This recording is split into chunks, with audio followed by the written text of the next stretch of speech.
Donc nous étudions les 12 portes de bénédiction, les 12 portes du royaume. Et de quel royaume il s'agit? Il s'agit du royaume de Dieu dans nos vies. Quelqu'un dit Amen. Alléluia. Voilà, il faut que tu vives le royaume. Il faut que tu vives le royaume.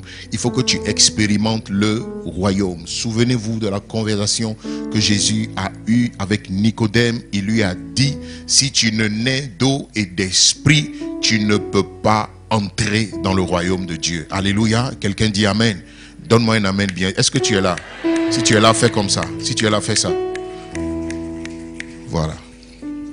Et Jésus a dit donc à Nicodème, si tu ne nais d'eau et d'esprit, tu ne peux entrer dans le royaume de Dieu.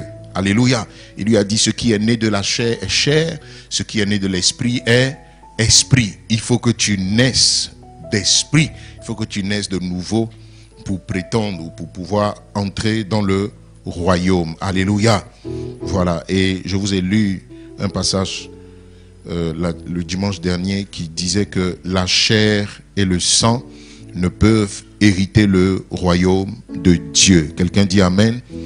Voilà, la chair et le sang ne peuvent pas hériter le royaume de Dieu parce que le royaume est spirituel. C'est des bénédictions spirituelles. Dieu est esprit. Souvenez-vous, dans Jean 4, Jésus a dit à la femme samaritaine, Dieu est esprit et il faut que ceux qui l'adorent, l'adorent en esprit et en vérité. Donc c'est en esprit que nous avons été bénis. C'est dans le monde céleste que nous avons été bénis de toutes sortes de bénédictions, nous dit Éphésiens le chapitre 1, le verset 3. Quelqu'un dit Amen. Voilà. Et donc pour saisir ces bénédictions qui sont déjà pour nous, mais dans les lieux célestes, Jésus a dit qu'il faut user de violence. Dis avec moi, violence. Alléluia. Dans Matthieu le chapitre 11, le verset 12, le Seigneur Jésus dit, depuis le temps de Jean-Baptiste jusqu'à présent, le royaume des cieux est forcé. Dis avec moi, forcé. Et ce sont les violents qui s'en emparent. Autrement dit, l'héritage que le Seigneur a mis en réserve pour toi est forcé. Tu dois t'en emparer. Quelqu'un dit Amen. S'emparer de quelque chose, c'est prendre de force. S'emparer de quelque chose, c'est se battre pour rentrer en possession de la chose. Quelqu'un dit Amen. Donc le royaume est forcé. C'est ce que Jésus dit à ses disciples. Et il dit c'est les violents qui s'en emparent. Et la violence dont il est question, selon notre étude, cette violence-là, elle n'est pas envers ton prochain, elle est envers toi-même. Alléluia. C'est à toi-même que tu dois faire violence. C'est à ta chair que tu dois faire violence. C'est à ton âme que tu dois faire violence pour pouvoir hériter du royaume des cieux. Alléluia. Voilà, tu dois dompter la chair, dompter les passions de la chair. Tu dois dompter ton âme. Tu dois pouvoir orienter, savoir orienter, canaliser tes émotions pour pouvoir être, comment l'appelle-t-on, un homme et une femme spirituels, parce que c'est seulement à ce prix-là, qu'à cette condition, que tu pourras entrer véritablement dans ton héritage. Quelqu'un dit Amen. Si tu es conduit par ton âme, il n'est pas évident que tu vois le royaume de Dieu. Dans le royaume de Dieu, on n'opère pas avec l'âme. Dans le royaume de Dieu, on n'opère pas avec la chair. On opère avec le Saint-Esprit. C'est pour cela que vous avez obligation de grandir, de devenir mature dans la foi. Pourquoi? Parce que l'héritage, on ne le met pas en possession à la disposition des enfants. C'est ce que Galates 5 dit. Si tu ne deviens pas mature, tu ne peux pas hériter. Et ce qui caractérise un enfant de Dieu mature, c'est sa capacité à marcher par le Saint-Esprit. Dis avec moi, marcher par le Saint-Esprit. Alléluia. Et quand on marche par le Saint-Esprit, les œuvres de la chair n'ont plus de pouvoir sur nous. Romains 8 dit, si par l'Esprit de Dieu, vous faites mourir les actions du corps, c'est-à-dire les passions de votre chair. La chair veut que pendant que tu es fiancé, que tu n'es pas encore marié, tu commences à embrasser ta fiancée. La chair a envie d'embrasser sa fiancée. La chair a envie d'embrasser son fiancé. La chair a envie de coucher avec son fiancé. La chair a envie de tromper sa femme. La chair a envie de mentir, de voler, de tricher, de magouiller. Mais si tu marches par la chair, tu n'entreras pas dans le royaume. Quelqu'un dit amen. Tu ne pourras pas opérer dans le royaume. Si tu marches par tes envies, tu n'entreras pas dans le royaume. Pour un besoin de nourriture, Ésaü a vendu son droit d'aînesse. Pourquoi? Parce qu'il ne pouvait pas se contrôler. Il avait faim. Tu as faim de ton loyer, tu n'as pas encore payé. Et le gars, il se pointe, il dit, une virée. Je paye ton loyer 1 an. Fais juste une virée avec moi, alléluia, une soirée. Je paye 1 an de ton loyer. Alléluia. Voilà, ça c'est la chair. Et la chair va te dire, c'est-à-dire, tu vas être débarrassé du stress du loyer pendant 1 an. Juste pour une soirée. Et parce que tu vas assouvir les désirs de la chair et en même temps combler un besoin que Jésus est capable de combler au-delà de tes attentes. Quelqu'un dit amen. Parce que tu ne lui fais pas assez confiance. Tu n'as pas assez foi en lui. Parce que tu ne l'aimes pas plus que ta vie. Tu vas aller avec cet homme. Et voilà une virée d'un soir va devenir une virée pour toujours. Alléluia. Une virée de destruction, de retard. Parce que tu vas sortir de cette soirée avec une grossesse inattendue. Une grossesse non désirée, non programmée, non planifiée. Quelqu'un dit amen. Supposons par exemple pour des gens qui sont impatients. Tu ne peux pas patienter. On dit vous êtes fiancé. Tu ne peux pas patienter. Non, ça me brûle, ça me brûle. De toute façon, on a dit qu'on est ensemble, on va se marier. Donc tu es déjà ma femme. Je te vois comme ma femme. Alléluia. Voilà. Elle n'est pas ta femme. Tant que tu ne lui as pas mis de bague au doigt. Où est la bague? Tant que tu ne lui as pas mis de bague au doigt, elle n'est pas ta femme. Et tu n'as pas le droit de la toucher. Même quand tu l'as dotée, elle n'est pas encore ta femme. Dans votre famille, là-bas, elle est ta femme. Mais ça se résume à ça. Mais le mariage coutumier, ce n'est pas un mariage légal. Attili. Alléluia. Oui. De se soumettre aux autorités. Si tu es ivoirien, tu sais que le mariage coutumier, ce n'est pas un mariage légal. Oui. C'est Dieu qui a établi les autorités. Il dit en Côte d'Ivoire, pour se marier, on va à la mairie, on va à l'état civil. On ne va pas au village. Quand tu as fini le village, c'est très bon. Il faut que les parents aient validé votre union et votre désir de vous marier, votre projet. Ils ont validé, ils ont béni. C'est bien. Mais ce n'est pas fini. Et la mentalité du royaume veut qu'on se marie. Et devant les autorités, devant la loi, devant les parents et devant les autorités spirituelles. Quand vous avez fini ça, vous êtes marié. Prends la femme, va chez toi avec elle. Fais d'elle ce que tu veux. Dieu est avec toi. Alléluia. Fais ce que tu veux matin, midi, soir. Dieu est dedans. Il va vous bénir. Mais avant ça, tu es dans le péché. Et la Bible dit que tout héritage, la chose est pour vous, hein, mais quand vous le consommez avant le temps, cela ne vous profitera pas.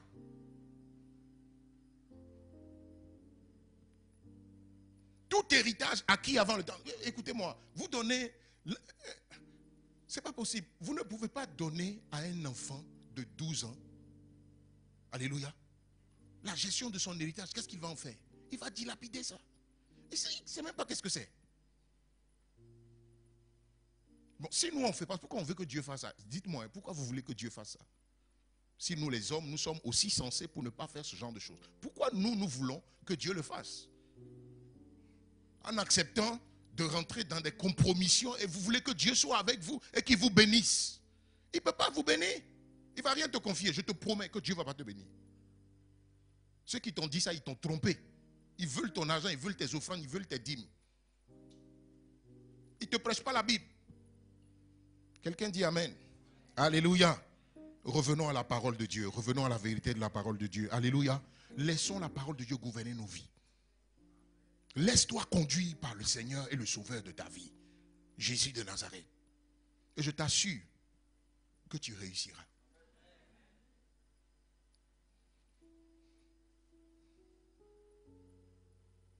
Que quelqu'un rentre dans le royaume ce matin. Alléluia. Et donc nous étudions la porte de Ruben. C'est la première porte. Et la bénédiction de Ruben dit quoi? Qui veut nous rappeler cela? Quelqu'un peut dire ça, hein? Emmanuel, dis-nous ça. La bénédiction de Ruben dit quoi? Donnez-lui un micro. Nous aimons sa voix, donc nous voulons l'entendre.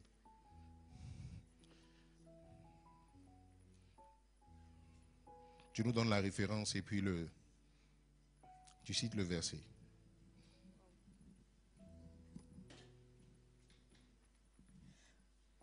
Tu seras béni dans les champs. Là, comme, aidez-nous, non? Tu seras béni dans les champs. Non, ça commence pas par les champs. Hein. Alléluia. Deutéronome 28, verset 3. Tu seras béni dans la ville. Et tu seras béni dans les champs. Sois béni dans la ville. Dis-moi Amen. Sois béni dans la ville. Amen. Sois béni dans tout ce que tu entreprends. Sois béni dans ton territoire. Sois béni dans ton foyer. Sois béni dans tes entreprises. Reçois la bénédiction de Ruben. Sois béni ce matin au nom de Jésus. Alléluia. Tu seras béni dans la ville et tu seras béni dans les champs. Quelqu'un dit Amen. Voilà. Aujourd'hui même, il y a plus de bénédictions au champ qu'en ville même. Alléluia. Oh, c'est pour rire. Et donc avec cette bénédiction, le premier point que nous étudions, c'est l'importance du territoire. Alléluia.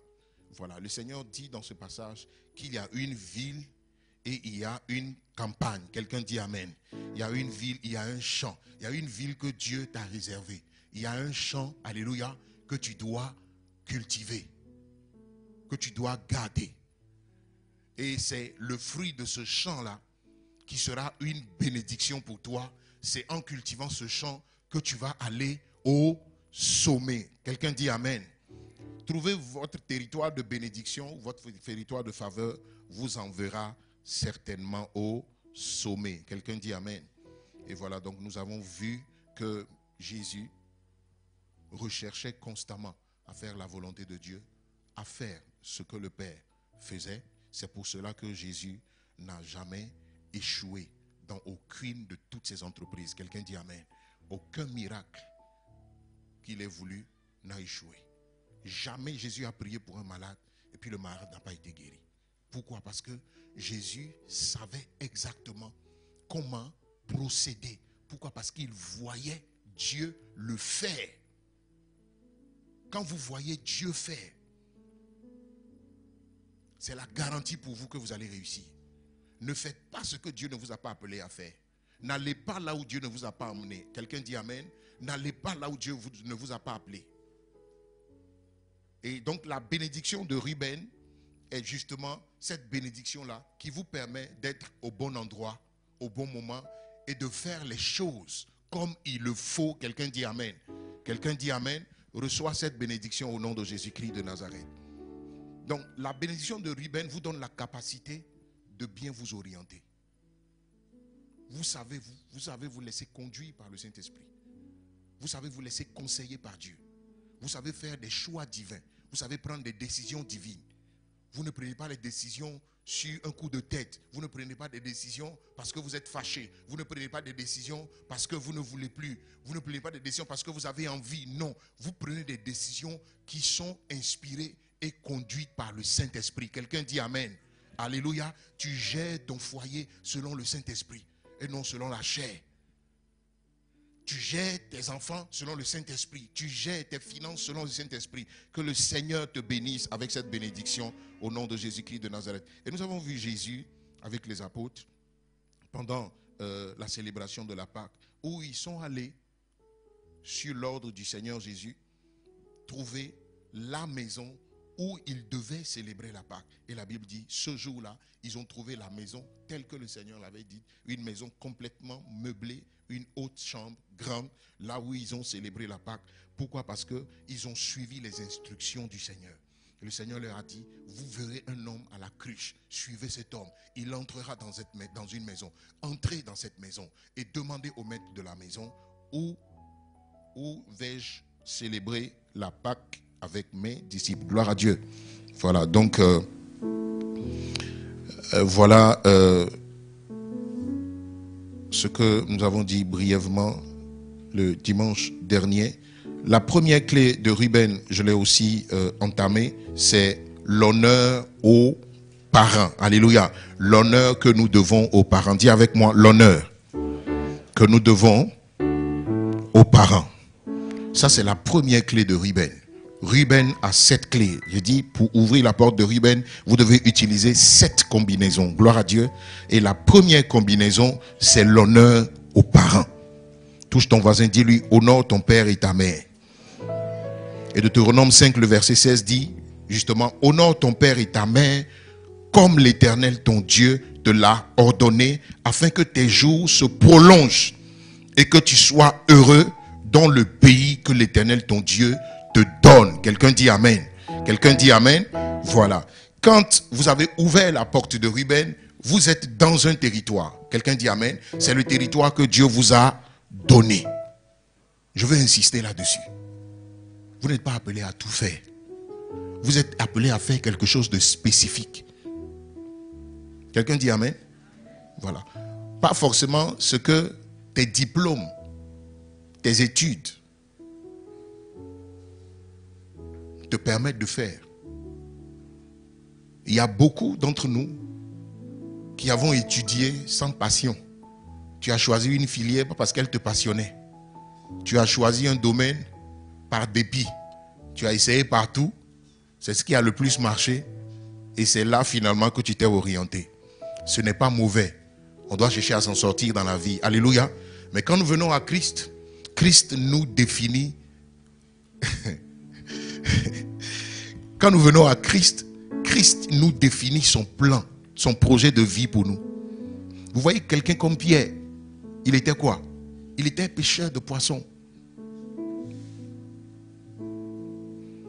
Je ne sais plus à quel âge, je ne sais pas à quel âge, Jésus retrouve Pierre au bord de la mer. Il lui dit, Pierre, je vous passe les détails. À partir d'aujourd'hui, tu ne seras plus pêcheur de poissons, tu seras pêcheur d'hommes.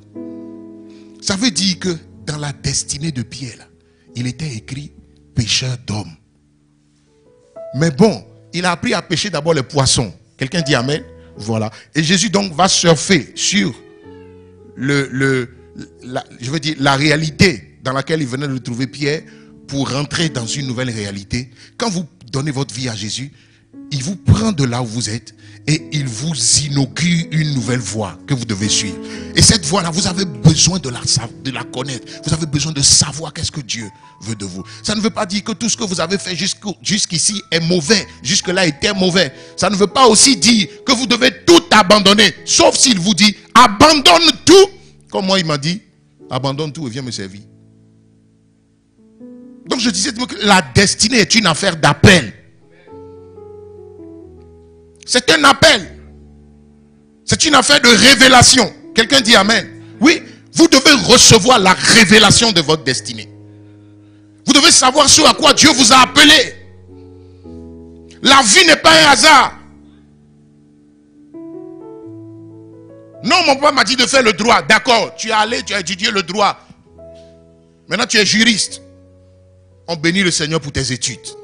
Alléluia. Quand tu donnes ta vie à Christ, il doit te montrer ta destinée. Dieu a des plans et un projet pour nous. Quelqu'un dit Amen. Il dit, j'ai pour vous des projets de bonheur et non de malheur. Un avenir et de l'espérance. Quelqu'un dit Amen. Alléluia. Oui. Jusqu'à ce que Jésus commence son ministère, il était charpentier. Quelqu'un me suit? Oui, Jésus était charpentier. Pourquoi? Parce que fils de charpentier, son papa lui a appris la menuiserie. Donc Jésus était menuisier. Jusqu'à 30 ans. Il couvrait les maisons, il fabriquait les meubles. Jésus travaillait. Tout ce que quelqu'un dit, lui travaille.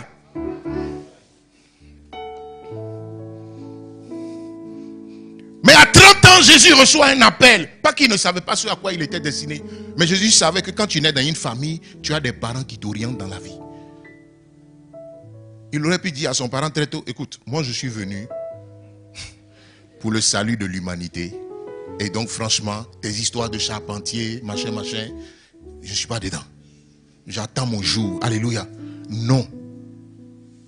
Il faut te soumettre à tes parents. Et beaucoup d'entre nous, donc, nous sommes soumis à nos parents. Alléluia. Voilà. Pas plus tard que cette semaine, j'ai reçu une soeur qui dit, ah, elle a plus de 30 ans. Que ses parents sont encore derrière elle pour lui dire, va faire l'esthétique, fais ceci, fais cela. Ta tante a un magasin d'esthétique, un salon d'esthétique, machin. Va étudier là-bas. Elle me demande, qu'est-ce qu'elle doit faire? Elle dit, je ne sais pas, il faut écouter Dieu. Quelqu'un dit Amen. Et vous savez, il y en a qui sont tellement perdus dans la vie que jusqu'à 30 ans, 45 ans, ils sont encore dans la confusion, ils ne savent pas quoi faire. Mais quand on rencontre le bon berger, alléluia, il vous montre votre destinée. Il vous trace le chemin. Il est le bon berger. C'est ça la porte de Ruben. Quelqu'un me dit Amen. Alléluia. Et dans les préalables, je vous ai parlé de l'appel d'Abraham. Un appel qu'il a eu 70 ans. Je disais mercredi que les mercredis, je vais traiter, c'est vrai, les 12 portes, mais de façon prophétique. Et les mercredis, il y a des temps de prière. C'est pourquoi ne reste pas chez toi. Les dimanches, nous n'avons pas le temps de prier. Par rapport à ce que nous avons écouté dimanche. Mais mercredi, nous allons surfer sur ce que nous avons entendu dimanche et aller en profondeur, mais sur un angle prophétique. Quelqu'un dit Amen. Pour prier. Parce que tu ne peux pas juste écouter un enseignement et qui va venir, je ne sais pas moi, ajouter un plus à ta vie. Non, il faut que ta vie change, mais radicalement. Quelque chose doit changer, mais radicalement. Tu dois rencontrer Dieu. Et quand on rencontre Dieu, on est éclairé. Quand on rencontre Dieu, le voile est ôté. Quand on rencontre Christ, notre vie change. Ta vie a un sens.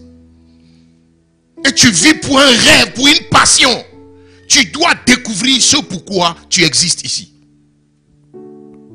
Sinon, tu as raté ta vie. Alléluia. Oui.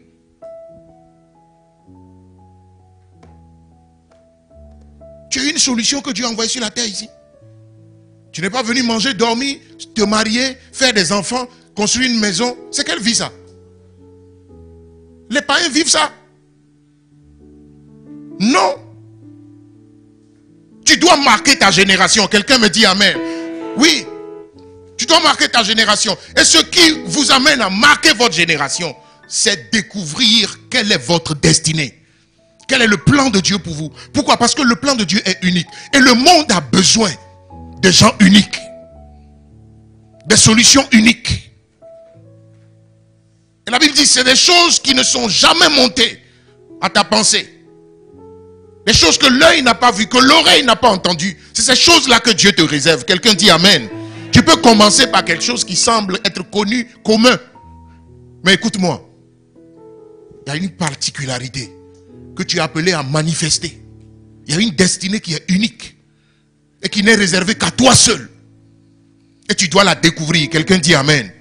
Quelqu'un dit Amen. Tu reçois la révélation de ta destinée au nom de Jésus-Christ de Nazareth. Et la première porte qui vous donne accès à votre destinée.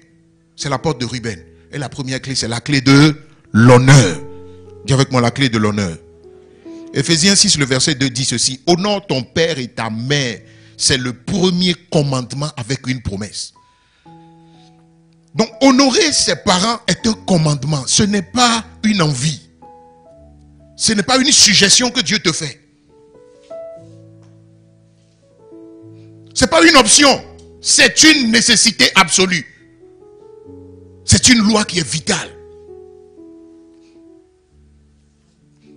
Si vous n'apprenez pas à honorer vos parents, vos autorités, vos supérieurs, des gens que Dieu a établis sur vous pendant un temps, pendant une saison dans votre vie, de votre vie, si vous n'arrivez pas, si vous n'apprenez pas à les honorer, vous allez perdre votre chemin. Parce que quel que soit ce que Dieu t'a appelé à faire, écoute-moi, il t'a confié à un berger. Et ce berger, tu dois le discerner. Il y a toutes sortes de bergers dans nos vies. Il y a toutes sortes de pères ou de mères, de mentors, de coachs, de responsables dans ta vie. Je vais en parler au fur et à mesure. Regarde par exemple, tu es comment l'appelle-t-on? Tu dis tu veux être coiffeuse. Dans le domaine d'activité où tu sens ton appel là, il faut que Dieu te donne un mentor dans le domaine. Quelqu'un auprès de qui tu vas aller apprendre.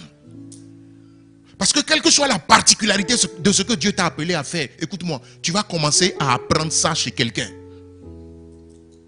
Tu vas commencer à l'apprendre chez quelqu'un. Comme David a appris la royauté auprès de Saül. Pourquoi? Parce qu'il était destiné à devenir roi sur Israël. Mais Dieu lui a donné à une saison de sa vie un mentor, un berger.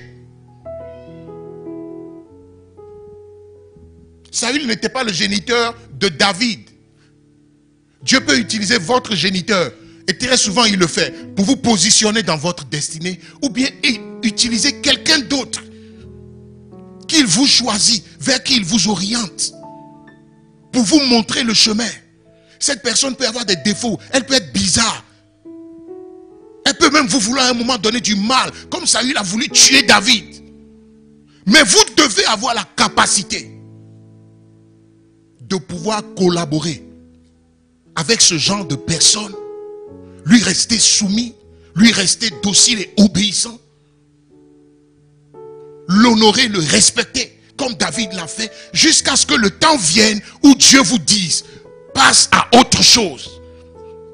Si tu quittes là avant le temps, tu auras raté une saison de ta vie. Tu auras raté un tournant de ta vie, une opportunité.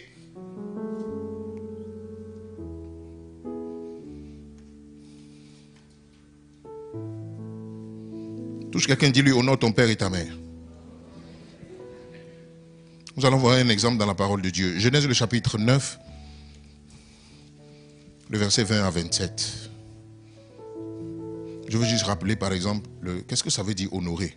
Honorer, c'est traiter quelqu'un avec grand estime. Quelqu'un dit amen?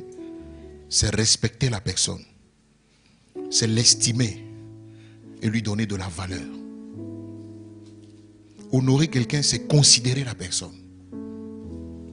Amen. Honorer quelqu'un, c'est couvrir la personne ou protéger la personne. Honorer quelqu'un, c'est rendre hommage quand il faut. Protéger la personne quand il faut. Protéger son image. Protéger sa renommée. Vous avez un papa qui est bizarre. Quelle que soit sa bizarrerie, je ne sais pas si le mot existe. Il est sorcier, tu sais qu'il est sorcier. Il veut te tuer, tu sais qu'il veut te tuer. Les prophètes chez qui tu te promènes là t'ont révélé que c'est tes parents qui veulent te tuer. C'est ta mère qui veut te tuer, c'est ton père qui veut te tuer. La Bible dit honore. Il faut honorer. Arrêtez de fréquenter des gens qui vous montent contre vos parents. Qui vous montent contre vos autorités. C'est des mauvais conseillers. C'est des destructeurs de destinée. Ne marchez pas avec ce genre de personnes. N'écoutez pas ce genre de prédication qui vous dit qu'il faut prier pour que ton papa meure, pour que ta maman meure, parce qu'elle est sorcière. Tu vas mourir avant elle. t'amuses. Hein. Tu vas mourir avant elle, elle va t'enterrer. Écoute-moi. Tu as la garantie qu'elle veut te tuer. Il faut commencer à prier pour qu'elle meure. Tu vas mourir avant elle, elle va t'enterrer, elle va te tuer. Elle va te tuer. Jésus n'a pas dit de prier contre ses ennemis. Non. Et nous n'avons pas à lutter contre la chair et le sang. L'esprit qui chevauche ta maman là, c'est un démon. C'est un démon de sorcellerie. Tu ferais mieux d'attaquer cet esprit là que de t'en prendre à ta maman. C'est de l'ignorance que de se rebeller, de s'en prendre à un parent. De se révolter. D'en vouloir. De manquer de respect. D'insulter. M'a rendu un témoignage d'elle, mais s'est dit, il dit, il a poursuivi son papa à une machette.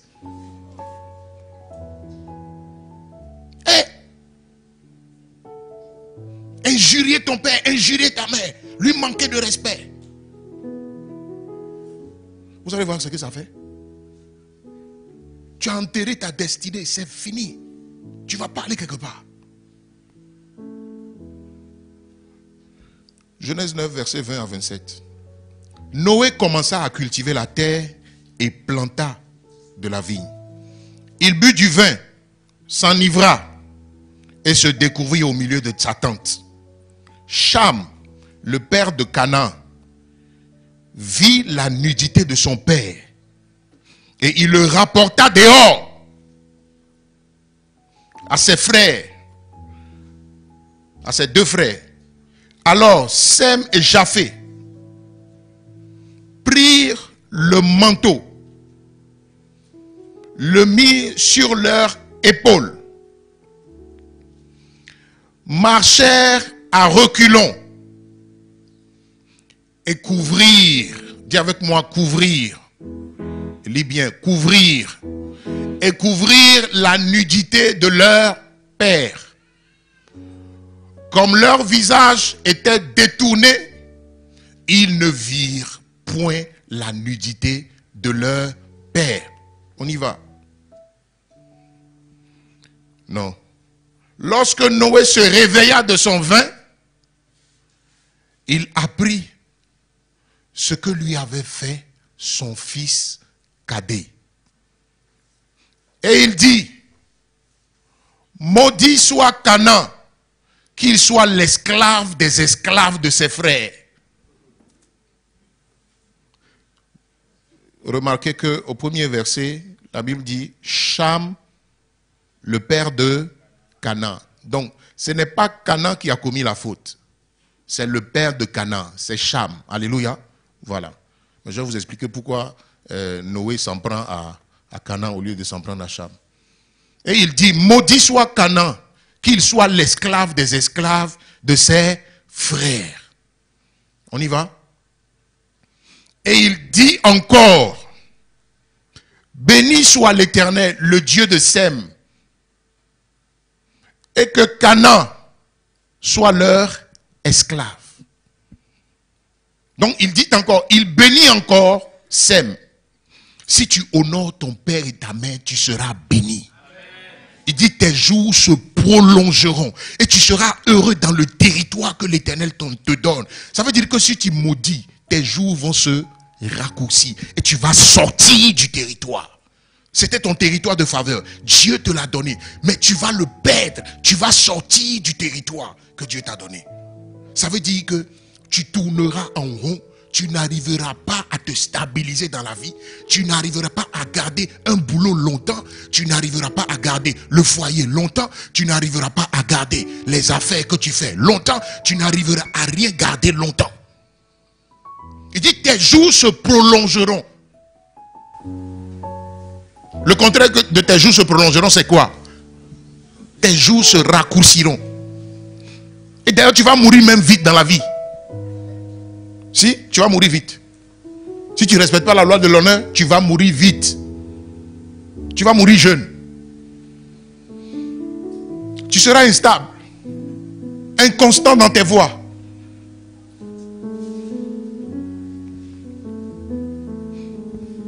Pourquoi est-ce que Noé a maudit Sem et Canaan? il a maudit. Parce que quand quand son papa sème, on va dire, mais pourquoi il ne maudit pas celui qui a posé l'acte et c'est son fils qu'il maudit? En fait, Dieu avait déjà béni. Dieu avait déjà béni Cham, pardon. C'est pour cela que Noé n'a pas pu le maudire. Il a reporté la malédiction sur son fils et sa descendance. Dites-moi, est-ce que Noé avait raison de boire? Noé avait un problème. En même temps que Dieu rend témoignage de lui, que c'est l'homme le plus droit sur la terre. C'est pour ça qu'il a été préservé du déluge. Mais Noé avait une faiblesse dans sa vie. Il buvait. On dit qu'il a cultivé la vigne. Et il a bu. Il s'est enivré. Et dans sa chambre, il s'est mis nu. Ceux qui boivent, vous buvez pour votre honte. Alléluia. Et quand son fils vient le voir, quand Cham vient le voir, la Bible dit, il alla publier dehors à ses frères. Oh, venez, venez, venez. Je vous ai dit que le vieux là était malade. Venez, venez. Venez voir la preuve aujourd'hui. Le voilà, il est couché dans la maison là-bas. Un irresponsable comme ça. C'est lui là aussi qui est notre papa. Alléluia. Venez voir. Et ils sont allés. La Bible dit, quand ses frères ont entendu ce qu'il a dit, ils ont pris un manteau. En rentrant dans la chambre du vieux, ils ont marché à reculons. Et ils l'ont couvert sans le regarder. Je fais une parenthèse. Vous qui montrez votre nudité aux vos enfants, vous les préparez. Vous êtes en train de les préparer à quelque chose dont vous n'avez pas idée. Un parent ne montre pas sa nudité à son enfant. Physiquement même tu dois... C'était physiquement. Noé était nu. Vous comprenez? Voilà, Noé était nu. D'abord, ils n'avaient pas à voir la nudité de leur papa. Donc Noé n'a pas bien fait de se mettre nu dans la maison. Donc Dieu nous montre ici que vous allez avoir des parents qui sont bizarres. Des parents qui sont irresponsables. Des parents qui ont une faiblesse. Mais tu n'as pas le droit d'aller divulguer dehors la nudité de ton père. D'aller dire ses faiblesses. S'asseoir, critiquer. Critiquer le pasteur. Critiquer ton patron. Critiquer ton géniteur. Critiquer ton tuteur. Critiquer quelqu'un que Dieu a mis sur toi, a établi sur toi. Exposer la personne. La déshonorer. Tu vas prendre la malédiction. Même si lui-même il ne te maudit pas, ça dit c'est automatique, tu vas être maudit. Il n'a pas besoin de parler.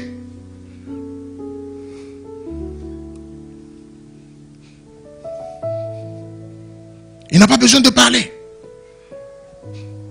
Et la Bible dit, quand Noé se réveille de son vin, il apprend que Cham l'a déshonoré. Le déshonneur aux parents peut vous coûter votre destinée. Le déshonneur aux parents va vous priver de votre héritage. Le déshonneur aux parents va fermer vos yeux sur votre héritage. Quelqu'un dit Amen. Quelqu'un dit Amen. Alléluia. Si honorer c'est considérer, déshonorer c'est manquer de considération. Alléluia. Déshonorer c'est manquer de considération à quelqu'un. Nos parents, nous devons les considérer, quel que soit ce qu'ils sont, quels que soient leurs défauts, leurs manquements. Quelqu'un m'a dit, papa, pasteur, mais il ne connaît pas mon papa. Alléluia. Tu ne connais pas mon papa, c'est pourquoi tu parles comme ça. Si tu le connaissais. Moi, je vous ai raconté, écoutez-moi, j'étais petit. Je vous dis, mon papa m'attachait.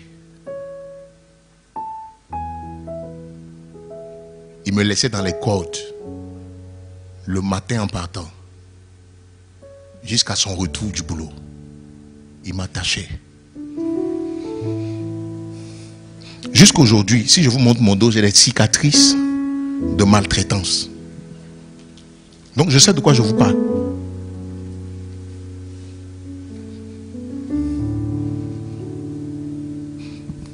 Et quand il y a des choses, quand vous avez fini de vivre ça, vous n'avez plus envie. Vous n'avez plus envie de voir la personne.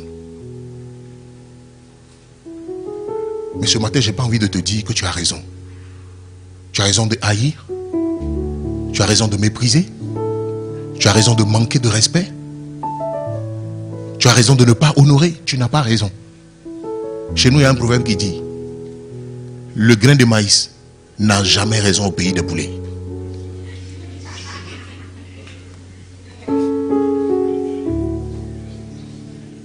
Oh non, poulet, j'étais ici avant toi. Tu n'as pas le droit de me bouffer.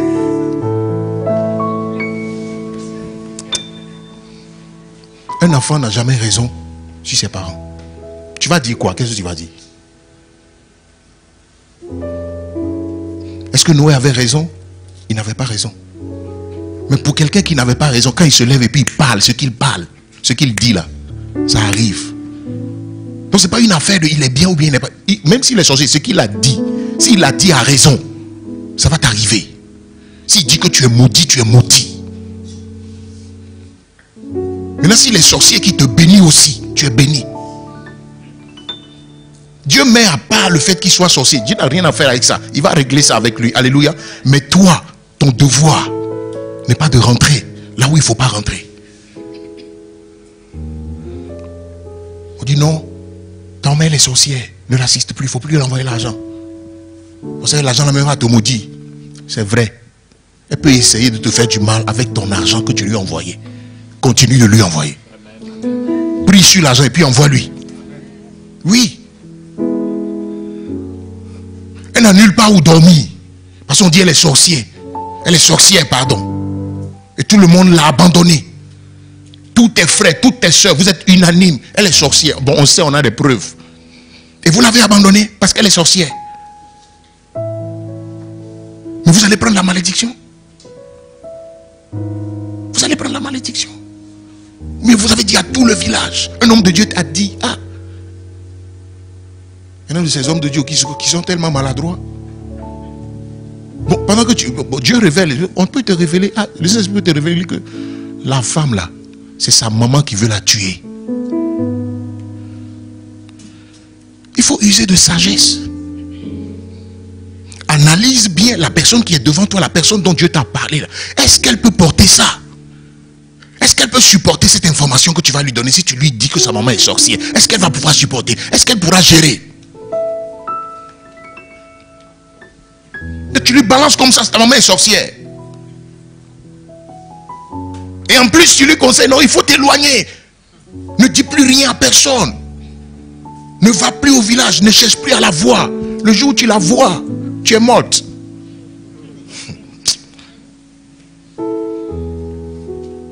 Et toi aussi tu vas dire à tes copines, dis à tout le monde, hey, ma copine, tu sais, on vient de me dire que ma maman est sorcière. Hey.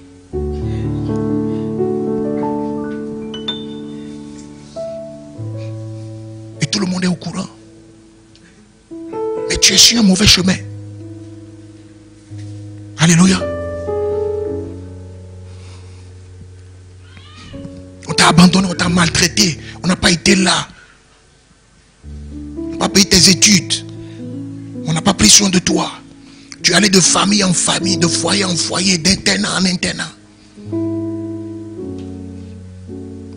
Et tu as l'amertume dans l'âme.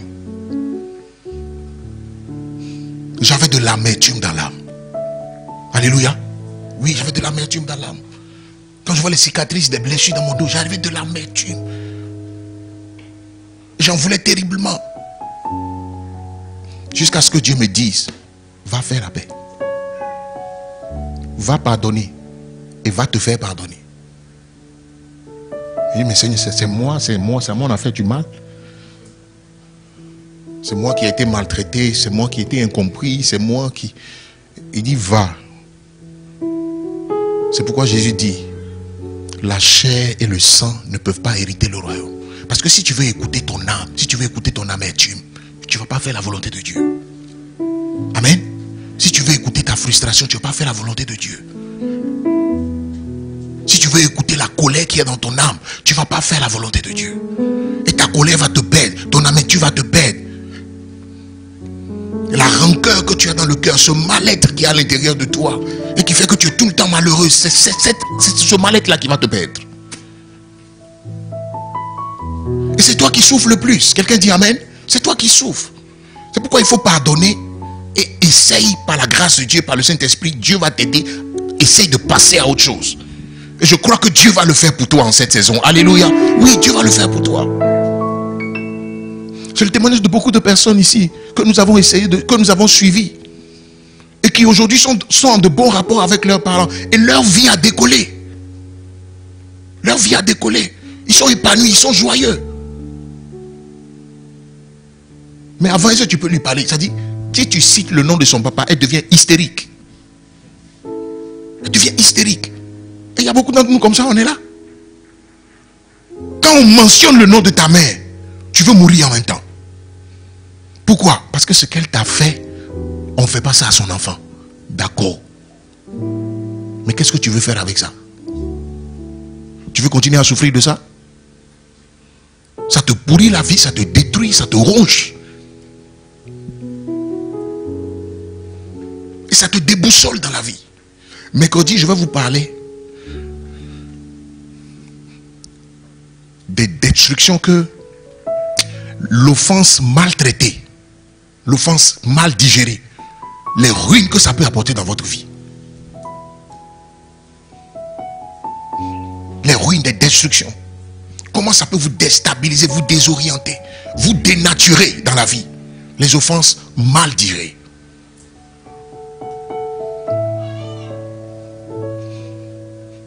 Je n'avais pas digéré l'offense comme on avait fait. Alléluia. Mon enfant, mon garçon, Yoed. Aujourd'hui, quand je vois combien j'aime cet enfant. Moi-même, je suis fan de mon fils, quoi. Yeah. Mais cet enfant, à moins d'1 an, j'avais déjà commencé à le bastonner. Oui, je le bastonnais. Je me rappelle, un jour je l'ai bastonné, ma femme a commencé à pleurer.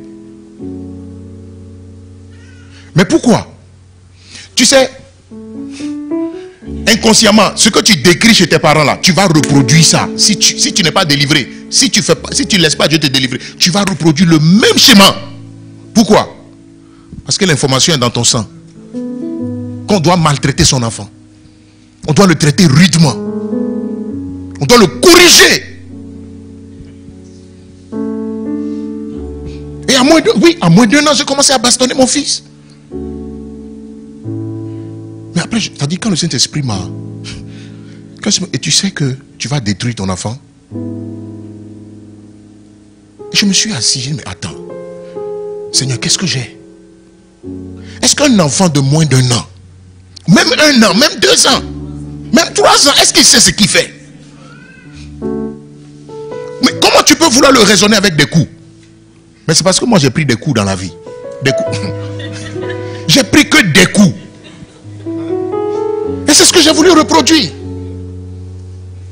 Vous ne donnez que ce que vous avez reçu. Alléluia. Et le Saint-Esprit m'a dit, assieds-toi, je vais t'enseigner. Hein? Sinon ton pasteur là, ça ne va pas aller loin. Assieds-toi, je vais t'enseigner.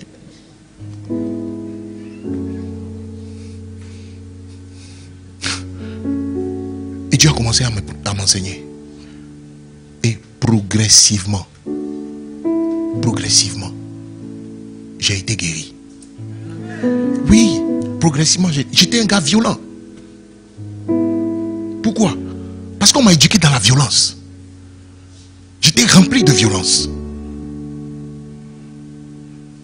J'avais mal digéré. Je n'avais pas digéré. Je n'avais même pas digéré même. Je n'avais même pas digéré. Mon âme était grosse de colère. Un jour, j'ai giflé ma voisine à l'école. Non, sérieux.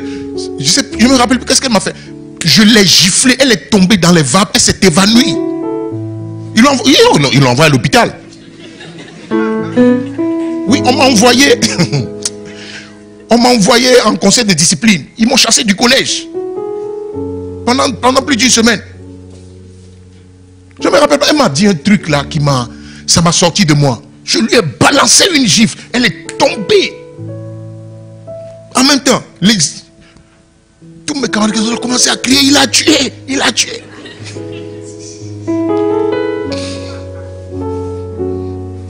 Ils sont allés appeler l'éducateur.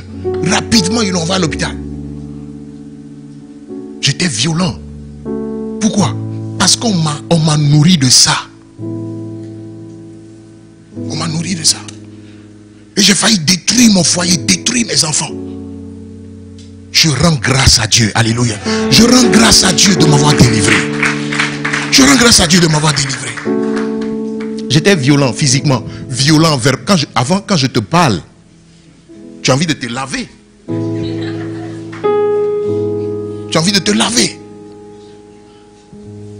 Et je ne savais pas où je trouvais des mots aussi blessants. Quand je vous dis j'aime ma femme, je l'aime d'elle. Ah, vous n'avez pas idée. Alléluia. Non, mais le prix qu'elle a payé. Le prix qu'elle a payé. Toi, aujourd'hui, tu vois un homme qui est cool. Je ne vais pas dire, mais le pasteur. On dit, le pasteur est cool.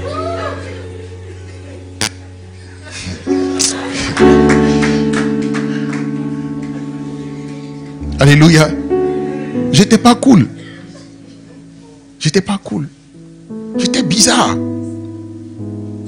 Et tu vois, si tu restes bizarre comme ça, tu vas rater ta destinée. J'allais détruire mon foyer, détruire mon épouse, détruire mes enfants. J'allais les détruire, détruire mon ministère. C'est quel pasteur? Il ne sait pas parler aux gens. Tu vas aller où? Où tu vas aller? Tu ne sais pas parler aux gens. Tu ne respectes personne.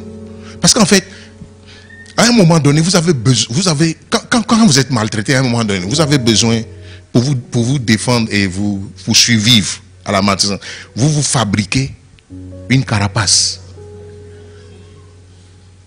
Une carapace d'autodéfense. À l'apparence, vous allez devenir quelqu'un de rude, mais à l'intérieur de vous, vous êtes fragile. Et en façade, je montrais que j'étais un gars dur. Mais c'est faux, c'était une carapace. À l'intérieur de moi, j'étais émotionnellement démantelé, fragile, malade. C'est pourquoi Dieu m'utilise aujourd'hui dans la guérison émotionnelle. Oui.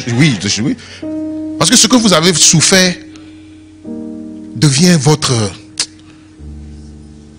C'est Goliath qui a révélé David, vous comprenez? Voilà, c'est Goliath qui a révélé David. Mais je me rends compte que, bon, aujourd'hui, tout ce que j'ai vécu là, Dieu l'utilise pour bénir les gens. Oui, Dieu l'utilise pour bénir les gens. Est-ce que je suis content de ce qui m'est arrivé quand j'étais... Non, je ne suis pas content. Mais la Bible dit, Dieu fait toutes choses concourir au bien de ceux qui aiment Dieu. Vous prenez une femme comme Joyce Meyer, aujourd'hui vous écoutez cette femme, je ne sais pas qu'est-ce qu'elle dit d'extraordinaire, mais il y a des millions et des millions de personnes qui écoutent cette femme. Pourquoi? Parce qu'elle transporte une onction. Une onction qui est calme comme ça. Mais quand elle parle, elle vous enseigne la vie. Elle vous enseigne la vie. Mais c'est quelqu'un que la vie a brisé. C'est quelqu'un que la vie avait brisé, détruit. Sa famille l'avait détruite, ravagé. Son papa a ravagé sa vie. Elle a vécu toute son enfance, toute son adolescence à être violée par son propre père. Oui, violée. Chaque nuit, le gars était dans la chambre de sa fille. Et sa maman n'en savait rien du tout. Oui, au moins si vous pouvez vous défendre, vous pouvez vous faire entendre. Et ça a duré des années. Dans sa période d'adolescence, elle a fui de la maison. Il était violent, son papa était violent, ivrogne. Un gars bizarre. Et ce que je vous dis là, ça dit, pour sa guérison, Dieu va lui dire de revenir chez ses parents, de se réconcilier avec cet homme qui a bousillé sa vie, ce père qui a bousillé sa vie, de lui pardonner. C'est elle qui a amené son papa à la conversion. Oui. Elle lui a pardonné. Dieu l'a guéri, délivré. Dieu l'a restauré. Je crois que la première fois qu'elle voulait se marier, elle a tenté de se marier, elle est tombée sur un gars qui ressemblait à son papa. Elle n'était pas encore guérie à l'époque.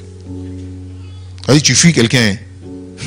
Et puis, celui sur qui tu t'en vas tomber comme mari, là, c'est exactement le prototype de son père. C'est pourquoi je vais vous dire, l'offense mal digérée, ça va détruire votre vie. Pourquoi? Parce que ce qui est en vous va attirer les personnes de la même catégorie. Ce que vous êtes, vous attirez ce que vous êtes. Alléluia. Oui, oui, le mauvais trésor qui est dans ton cœur là, ça va attirer vers toi les mauvaises personnes. C'est pourquoi il faut que le mauvais trésor quitte. Parce que vous attirez vers vous les gens qui vous ressemblent, les gens à qui vous ressemblez ou qui vous ressemblent. Le monde dit les oiseaux de même plumage mangent ensemble, non? Oui, inconsciemment. Inconsciemment, tu vas l'attirer.